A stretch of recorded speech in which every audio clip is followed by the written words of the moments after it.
வணக்கம். இன்று நான் என்னுடைய புத்தகம் உறங்காத கனவுகளிலிருந்து ஒரு கதையை உங்களுடன் பகிரப் போகின்றேன். அதை 2 பகுதியாக வரும். இன்று முதல் பகுதி. ஒரு 13 வயது நிரம்பிய ஒரு இளைஞன் தன் வாழ்க்கையில் எல்லாவற்றையும் இழந்தது போல் ஒரு சூழ்நிலையில் வாழ்ந்து கொண்டிருந்தான். சுற்றுப்புறம் பின்தங்கப்பட்ட சமுதாயம், அவர்கள் பிள்ளைகளுக்கு பொருளாதாரம் நெருக்கடி, அதற்கு இடையில் தங்கி ஒரு கருப்பினத்தில் சார்ந்தவராக இருக்கக்கூடிய குடும்பத்தில் எதுவுமே சிறப்பாக இல்லை என்பதை அவர் வருத்தமாக இருந்தது. அதை கண்ட தன்னுடைய தகப்பனார் மகனுக்கு ஏதாவது செய்ய வேண்டும், அவனுடைய சிந்தனையை மாற்ற வேண்டும் என்று நினைத்தார். உடனே என்ன செய்தார் என்றால், ஒரு பழைய துணியை, ஒரு சட்டையை எடுத்து கொடுத்து அவனிடம் சொன்னார், இதை விற்க முடியுமா என்று கேட்டார். எவ்வளவுக்கு தான் விற்க முடியும் என்று அவன் உடனே சொன்னால், $1 விற்க முடியும் என்று. அப்பொழுது தகப்பனார் கூறினார், $2 விற்று வா என்று கூறினார். நான் முயற்சி செய்கின்றேன், ஆனால் இது நடக்குமா என்பது எனக்கு தெரியாது என்று கூறிவிட்டு அந்த சட்டையை எடுத்து துவைத்து காய போட்டு அது அவங்க வீட்டில் இஸ்திரி பெட்டி கூட கிடையாது, அதை கட்டிலுக்கு அடியில் வைத்து அதை அமுக்கி மெதுவாக அதன் ஒரு நிலைப்படுத்தி அந்த சந்தையில் எடுத்துக்கொண்டு விற்க முயற்சி செய்தார். ஒரு 6 மணி நேரம் உழைப்புக்கு பிறகு $2 விற்று வந்துவிட்டார். அவன் வாழ்க்கையில் அடைந்த முதல் வெற்றி அது.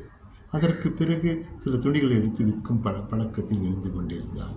நாளடைவில் சில நாட்களுக்கு பிறகு அந்த பையனின் தகப்பனார் அவனிடம் இன்னொரு கூற்றை கூறினார். இந்த துணியை $20 விற்க முடியுமா என்று கேட்டார். அவனுடைய முடியாது, எப்படி முடியும், $20 எப்படி விற்க முடியும், முயற்சி செய், நிச்சயமாக ஒரு வழி கிடைக்கும் என்று கூறினார். அப்போது அவன் சிந்தித்து கொண்டிருக்கும் பொழுது தன்னுடைய சொந்தக்கார பையன் ஒருவன் அழகாக ஓவியம் தீட்டக்கூடியவன் என்பது உணர்ந்து அவனை போய் அணுகி அவனிடம் அவன் தட்டையில் ஒரு டொனால்ட் டக் ஒரு படத்தை வரையும்படி கேட்டான். அவன் வரைந்து கொடுத்ததை அவன் அருகாமையில் இருந்த ஒரு வசதி நிறைந்த பிள்ளைகள் படிக்கக்கூடிய பள்ளிக்கூடத்தை அருகில் சென்று விற்க முயற்சி செய்யும் பொழுது அங்கு ஒரு ஒரு ஒரு ஓட்டுநர் ஒருவர் இந்த சட்டையை வந்து பார்த்து பிடித்ததால் அதை $20 கொடுத்து அவனிடம் வாங்கி கொண்டார். அதே வேளையில் அவனிடம் இன்னொரு $5 கூடவே கொடுத்தார்.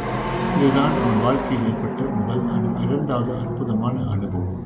இந்த துணியை விற்று அவன் வீடு திரும்பும்போது மிக மிக மகிழ்ச்சியாக இருந்தான். இந்த காணொலியில் இந்த அளவில் நான் இந்த கதையை முடித்துவிட்டு இந்த தொடர்ச்சியை நாளை உங்களிடம் பகிரப் போகின்றேன். இந்த நாள் உங்களுக்கு சிறப்பாக அமைய வேண்டும்.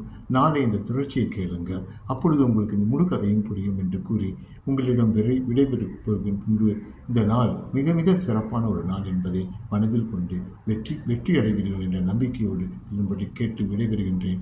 ரேனா வேணுகோபால்.